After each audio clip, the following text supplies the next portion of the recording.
Bismillahirrahmanirrahim. Qala ma'arif kadasallahu sirrah. Al-khawfu iza sakana al-qalb awrasal muraqabah. Al-khawf iaitu gerun hati kepada Ta'ala. Iza sakana al-qalbah, apabila mendiami hati ini. Mana khauf tu duduk, dia akan qalb dalam batin hati kita. Jawab dia apa? Awrasal muraqabah, dia akan mewariskan muraqabah. Ya. Muraqabah nama ru'yatul basariyah, pandangan dalam kita tu. Raqib annallaha ma'ak, raqib annallaha yarak. Muraqabah kalau Ta'ala sentiasa melihat kamu, dan muraqabah Ta'ala sentiasa bersama kamu. Dipanggil ma'iyah, ya, muraqabah ahadiyah, muraqabah mutlak, macam-macam muraqabah, berpuluh-puluh jenis tu. Semua diambil, dimuraqabahkan daripada ayat-ayat Quran. Ya, ayat Quran dimuraqabah. Jadi bila kalau khauf tidak sukun fil qalbi, jawab dia tak duduk muraqabah. Mafhum mukhalafah dia tu. Al khauf iza sakana al qalb aw rasal muraqabah. Khauf tadi bila gerun dia menduduki qalbi seorang, maka dia akan mewaris muraqabah. Mafhum mukhalafah dia sebalik, kalau tak ada khauf, tak apa, tak duduk di makam muraqabah. Ya. Maknanya setengah daripada kesempurnaan muraqabah, misalnya qalbi dia ada khauf, gerun dengan Allah Ta'ala. Kemudian sudah menjadi resam kehidupan manusia. Apabila berasa gerun, takut terhadap sesuatu, maka dia akan memberikan perhatian kepadanya. Ya, kawasan ni dia kata jadi ada gimau, 2-3 kali gimau keluar jalan raya. Dia masuk je jalan, di jalan lain macam toli tanah tu, jangan gimau keluar terserempak kan, misalnya ni lah. Sebab perasaan takut tu dia akan membawa dia berhati-hati, kan? Lalu orang biasa buat atas jalan raya tak sedap pun kan, bila bawa kereta tak ada lesen. Bawa kereta pula, kereta Singapura. Kereta jual murah. Ya. Jadi poli melintang pun dia rasa dia macam. Maknanya apa? Bila kalbi dia ada perasaan tu, sakut dia akan mewarisi. Ya. Maka dia akan memberikan perhatian. Perhatian tu itu dipanggil muraqabah. Menghisap diri. Ini dia punya bawah. Dia bila menghisap, dia panggil muhasabah. Lepas muhasabah baru dia naik muraqabah. Lepas muraqabah baru dia pergi pada musyahadah. Itu 3 maratib, 3 peringkat. Jadi memperbaiki dirinya dan mencerca dirinya habis-habisan. Ya, jangan beri ruang pada diri kita pandang kita hebat, kita handal, aku lebih, jangan. Pandang kita ni paling kotor manusia, pandang kita ni paling jahat orang, pandang kita ni paling jahil. Ya, kita rasa aku yang paling jahil, paling jauh, paling gelap hati, paling banyak maksiat, akan orang itu. Ya, jangan sekali-kali terlintas orang lain, tak apa, aku lagi handal, bom, jatuh. Ya, kita rasa ana khairun minhu je, pum, jadi macam iblis awak ni. Ya, iblis apa dia kata? Ana khairun minhu, aku lebih baik daripada Adam. Khalaqtani min nar wa khalaqtahu min tin. Adam, aku dari api, Adam lebih dia. Ada perasaan terlintas hati dan ni banyak kena kan. Sebab tu kalau kita zikir tak berjalan, hijab tu dia. Ya, kita mandang kita baik je habis. Jalan sufi nak down kan habis. Dia kita down boleh naik. Man tawadda'a rafa'ahullah. Siapa tawadda' baru Tuhan angkat martabat ni. Begitulah juga dikata keadaan dengan orang yang salik. Mana orang yang sedang berjalan. Berjalan mana? Qalbi itu. Daripada jauh nak pergi dekat, daripada golap nak pergi terang, daripada mahjub kepada mukasyafah. Ya. Apabila terdapat di dalam hatinya perasaan takut, gerun kepada Allah Ta'ala, pada Tuhannya, maka dia akan sentiasa meneliti dan mengkoreksi perbuatannya. Ya. Itu menandakan ada hati dia tu hidup. Kalau tak dia diam, dak aja, tu berat. Habis. Setiap pagi dan petang dan berusaha memperbaiki dirinya. Ini yang dipanggil sebab yang menyempurnakan maqamil muraqabah. Mana penempuan hati kita kepada Allah Ta'ala. Dia macam kucing tengok tikus lah, kan? Kemudian orang yang takut kepada Tuhannya akan melawan kehendak dirinya. Segala kehendak-kehendak nafsu, jolokan-jolokan daripada nafsu, ya, lambayan nafsu, semua itu dia akan kerat. Sebab kata kerat akan hijab dia dengan Tuhan, maka rugi besar dia. Dia melawan kehendak dirinya daripada melakukan perbuatan yang jahat, dan dia sanggup menyakiti dirinya dengan apapun jua kesakitan, ya, memutuskan segala keseronokan, misal seperti tidur, kan? Tidur seronok tak? Seronok kan? Kemudian kita lawan. Sakit tak? Sakit lah tuan, kan? Sedap tidur, kita lawan, kita break dia, bangun, zikir, semayang, baca Quran dan sebagainya. Itu maknanya kita kerat, ya. Segala keseronokan seperti misal tidur dan sebagainya lah, makan banyak, tidur banyak, makan berbual, kuat bercakap, semua itu dipanggil 4 perkara besar yang ada pada setiap para awliya. Kecil, besar, tinggi, semua ada tu. Kurang makan, kurang tidur, kurang bercakap, kurang bercampur, kurang bukan buang, ya. Tak makan tu malaikat lah. Kurang qillatu ta'mihi al-ibadah, sedikitkan makan adalah ibadat tu, hadis Nabi sallallahu alaihi wasallam. Iza aqallu rajul at-tu'ma muli'ah jaufu nuran. Habis seorang mengkurangkan makan, Tuhan penuhkan batin hati dengan nur, tu hadis Nabi sallallahu alaihi wasallam. Dia benda ni dia ambil dalam proses apa? Dia maknanya muaqabah. Muaqabah, dia mendenda akan nafsu dia. Baru nafsu tu akan terdidik, dia boleh berjalan. Kalau tidak, dia berjam. Mengambil jalan berlapar daripada menikmati makanan yang berlazat, kan? Tu kita ambil dalam suluh tak? Makan tempe kan? Makan darat tak makan tempe, muka dia macam Jawa. Makan tempe dengan sayur. Ikan tak jumpa, daging tak jumpa. Sebab bila kita kerat nafsu, unsur nafsani bila turun, unsur rohani dia naik. Dia kan ada gitu. Ya, kalau kita jaga unsur nafsani di kita, unsur rohani kita kurang, ya. Jadi kita kurangkan unsur jasmani, maka unsur rohani banyak ruang ni.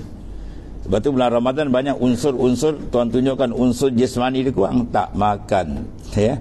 Sebab kita tengok banyak Quran dia boleh khatam. Dalam keadaan perut lapar, Quran dia khatam. Bulan tak puasa pula, perut bulat tak khatam. Dia kerja menggadak air kerja. Ya, kemudian menjauhkan diri daripada orang yang dikenali. Ini makna i'tizal, uzlah. Ya, maknanya kita mengambil sikap menjauhkan diri untuk apa tu? Membina ruhani kita. Sebab bila banyak bercampur, macam-macam masalah. Ya, dia akan banyak cakap, banyak buang, banyak sembang yang bukan-bukan, kan? Dan mengasingkan diri pada rakan dan negerinya. Mana masuk uzlah? Sebab tu Rasulullah SAW turun jadi Iqra tu berapa? 40 hari tu. 40 hari Rasulullah uzlah, baru dah sum turun Jibril, Iqra bismi rabbikal ladzi khalaq. Itu isyarat kepada apa? Uzlah. Dan uzlah dipakai pada suluk. Di samping sentiasa memperbaiki akhlak dan mengkoreksi diri, sama ada dirinya itu telah bersih atau masih berlumur dengan kejahatan dan dosa. Ya. Kalau wali-wali tentang dalam dia koreksi diri dia mengadu, ya Rab, ya Tuhanku, dosaku lebih banyak daripada pasir yang melata di bumi. Itu wali kan. Kalau kita tak cerita lah, double lagi. Itulah kita mengaku banyak silap, banyak dosa dengan Tuhan, lalu tindakan dia apa? Banyak menangis memohon keampunan, ya. Sebab bila kita minta ampun, habis dia, kita akan rasa kesan kalbi dia jernih, kalbi dia terang, kalbi dia ringan untuk ibadat. Apabila dirinya telah bersih dan suci, maka ketiga itu dipanggil arak dirasakan seperti cuka. Dan penyakit merupakan penawar. Dia terbalik entah ni. Maksudnya apa? Berlaku perubahan. Jangan diminum arak dah rasa cuka belakang. Ya. Dan penyakit merupakan penawar. Dia sakit tu dia boleh ucap alhamdulillah. Kita penyakit merang gitu kan. Sebab dia pun keadaan berpusing. Bila basirah telah bersih, maka dia mula memandang cara dalam. Yang selama ni banyak pandangan cara luar, nafsu luar, itu yang rosak. Dan baginya kerana telah menyalahi kesukaan dan keinginannya, malah nafsunya menjadi kenderaannya dan perjalanannya lebih cepat. Lebih cepat sampai kepada destinasi. Apa destinasi? Ma'rifah ini. Padahal sebelumnya orang menganggap dia tidak mampu mencapainya kerana apa? Kejahilan dan keburukan perangainya sebelum. Sebelum ni kau tengok perangai ni, Masya Allah, ya. Nama orang panggil Dajjal dulu dia. Tiba-tiba Tuhan ubah, pum, melompat naik makam dah, kadang lebih daripada orang lagi. Itu kerja Allah Subhanahu Wa Taala. Banyak cerita ni. Ya. Ada wali-wali, ada asal perompak, ada penyamun, waliyah kaki tari jelik, apa, disco pun ada. Banyak cerita. Bila dia bertobat, tak aja pum, dia pusing balik. Ya, mencacak makam dia naik dan Allah. Dan perjalanan yang lebih cepat sampai ke destinasi. Padahal sebelumnya orang menganggap dia tidak mampu mencapainya kerana kejahilan dan keburukan perangai sebelum ini. Betul masalah ni kita kena dan dalam hikmah itu, jangan sekali-kali kamu merasakan boleh ke aku ni, kan? Bila kita cerita para aulia punya berjalan, oh tinggi dia orang ni, kita ni boleh ke? Jangan cakap tu. Kalau kita kata boleh, soalan engkau melemahkan kuasa besar Allah Ta'ala. Tuhan boleh buat fa'alu lima yurid, dia boleh buat apa dia nak. Wali besar dia jatuh kepada bum jadi kapi wali ni. Orang merompak menyamun dia angkat jadi wali besar wali ni. Itu kerja dia tu. Ya. Sebab tu jangan pandang kita. Kalau pandang kita rasa kita hebat kita. Jangan. Itu hak dia nak sentak sekejap dia tarik. Ya. Banyak. Benda tu bukan satu teori. Dah berlaku benda tu. Habis. Hakikat daripada hikayat daripada Imam Junaid Al-Baghdadi. Dia menjelaskan perkara ini sebagai mana katanya. Pada satu malam, aku berada dalam keadaan tidak tentu arah. Hendak salat, aku tidak mampu, rasa berat.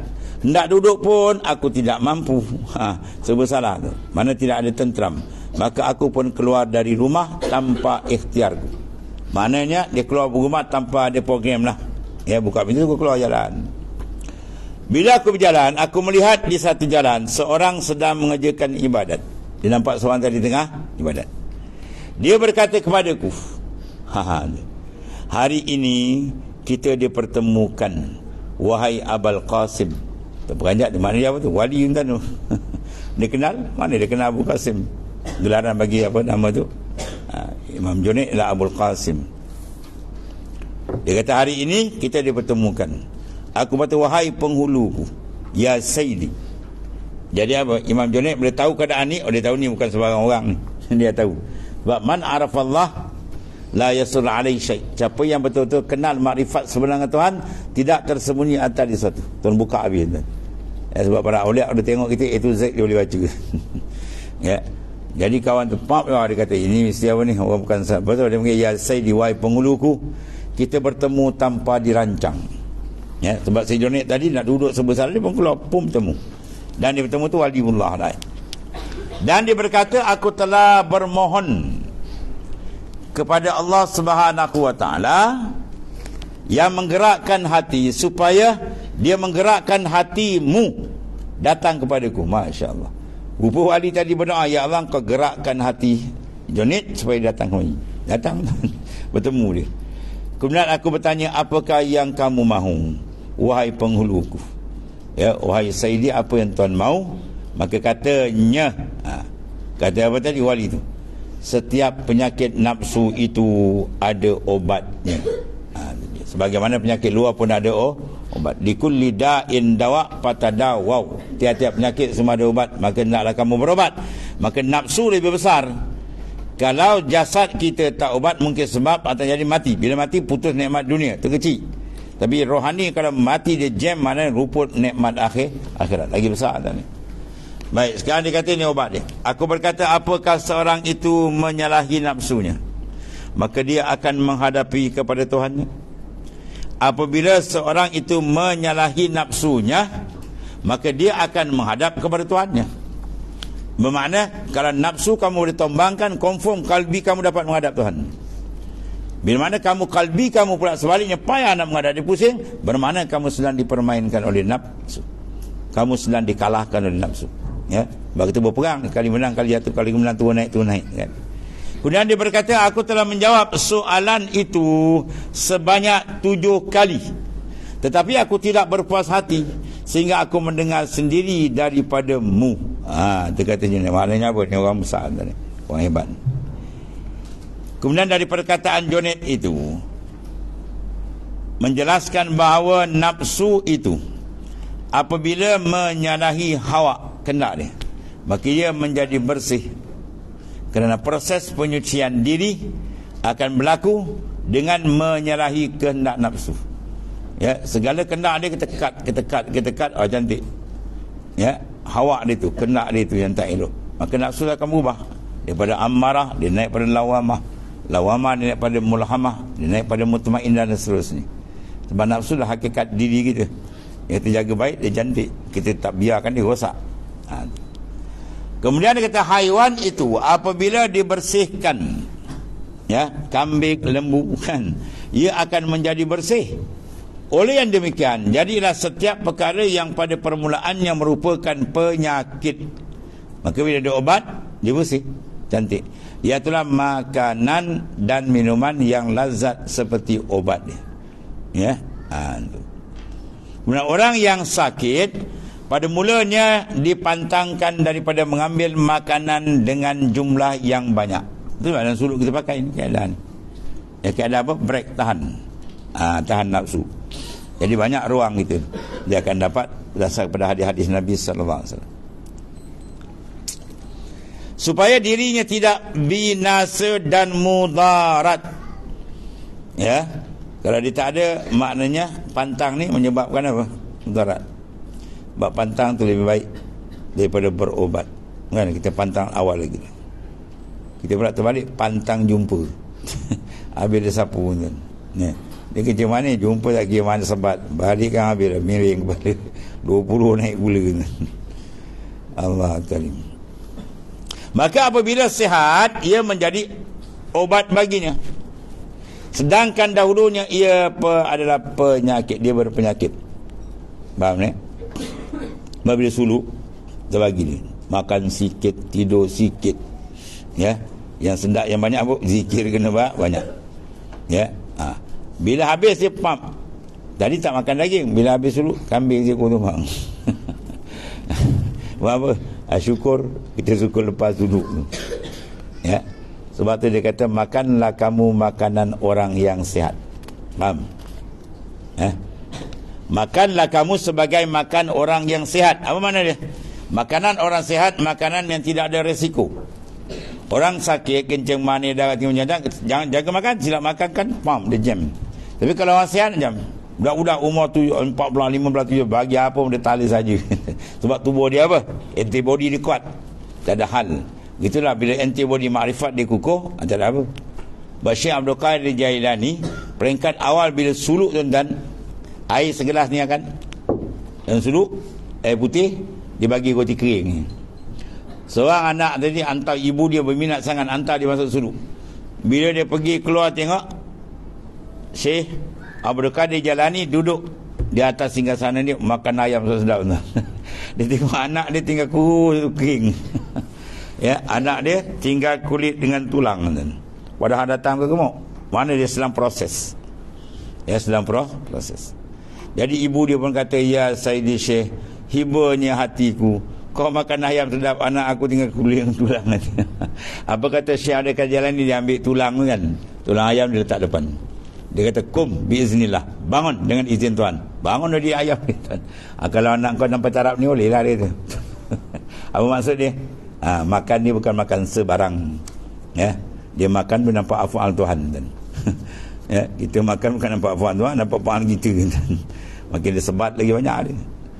Maka apabila sihat, ia menjadi obat baginya. Ya, sedangkan dahulunya ialah penyakit, makan tak akan berubah. Ada kala jadi penyakit, ada kala jadi obat. Obat apabila jadi obat, apabila dia ahli makrifah. Ya, semua yang dimakan itu nampak afal Tuhan. Kalau tidak, belum sampai itu dimakan ikut nafsu. Jadi baginda sedang merasa kasih terhadapnya, dan apabila makan halwa, baginda sedang merasa kasih terhadapnya. Ya, itu di antara cara orang yang berjejak makrifat kepada Ta'ala. Dia makan pun tak sama kan. Cara pun tak sama. Kita makan cara lain, dia makan cara lain. Jadi kita orang kafir begitu kan. Kita makan niat ibadat, dia orang makan niat nak ikut nafsu dia. Kemudian Syekh Abdul Qadir Al-Jailani radhiyallahu an, pada nihayahnya, apa nihayah? Kemuncak, bidayah permulaan, nihayah di kemuncak dia makan ayam. Dan memberi muridnya yang mubtadi makan roti. Ya, tu kawan kata, oh Tok Guru suruh makan roti, dia makan ayam ikut nafsu Tok Guru ni kan. Dia makan bukan sebab makan kan. Dia makan tak sama kita makan kan. Dia makan, dia suap dengan dia kunyah pun nampak dengan dia. Siapa dia? Huwallah. Ya, kita makan dengan nafsu, telan dengan nafsu, semua ikut nafsu. Suap nafsu, tegur air nafsu kan. Telan nafsu, semua nafsu. Dia tak semua billah. Ya, sudah tamkin. Lain, dia tak sama tuan ni. Tetapi apabila muridnya telah sampai kepada nihayah, murid dia boleh sampai macam dia, maka diberi pada mereka itu makan yang dimakan oleh orang yang sihat. Mana ahli nihayah itu orang yang sihat. Mana orang yang telah berjejak makrifat kepada Ta'ala dengan sebenar makrifat. Dan minum yang diminum oleh mereka itu, siapa? Ahli nihayah. Ya. Ahli nihayah dia makan minum pun dengan nur kan. Kalau Zazilia dia pakai kasat. Kita mandi terkasat nur, kita minum perbayangkan nur, kita makan tu pemakanan tu bayangkan nur kan. Supaya dia tambah ziyadah nur dalam, sebab nak berjalan dengan nur. Ya. Kita makan tengok cekik, tengok apa, oh inti sedap. Bukan, oh ni lauk sedap, lain dia pandang. Semua itu tidak akan terhasil dan seumpamanya, melainkan dengan apa? Kesempurnaan muraqabah. Ya, dia bila muraqabah betul dengan kafiat cara dia akan menajamkan pandangan iman dan makrifat. Raqib annallah yara, raqib annallah muraqabah kan. Kemudian hadid basarul iman bil muraqabah. Hadid mana asah, tajamkan pandangan iman kita dengan muraqabah. Bermakna muraqabah kalau dilatih disuruh selalu, dia cepat terbuka hijab. Tidak terhasil muraqabah melainkan dengan adanya khauf. Dia pusing balik ni. Bila ada gerun, baru dia ada penumpuan. Macam tadi lah kan. Bila ada satu perkara yang menggegar kalbi dia gerun, maka ketika itu dia akan ada penumpuan. Seperti seumpama perbaikan nafsu tadi. Jika kamu ingin sampai kepada martabat ini, maka bersungguh-sungguh kamu beramal supaya kamu memiliki kelakuan yang baik dan dapat melihat keajaiban dan keagungan Allah. Dengan mana? Dengan pembukaan basirah dalam ni tadi. Biasanya cermin tu lama-lama apa? Yang berdebu terang. Bila terang apa? Clear betul, sedap, pandang tak? Sedap. Begitulah basirah kita. Bila terang dengan Ta'ala, Masya Allah, dia dapat lazat yang khas yang tidak ada sebarang orang boleh dapat. Maka kelazatan tu memadamkan kelazatan yang lain, baru dia akan jadi cantik kedudukan dan perjalanan dia menuju Allah Ta'ala. Kemudian al-muhmalu min al-amali wal ahwali la yasluhu li misatil haqq wallahu alam.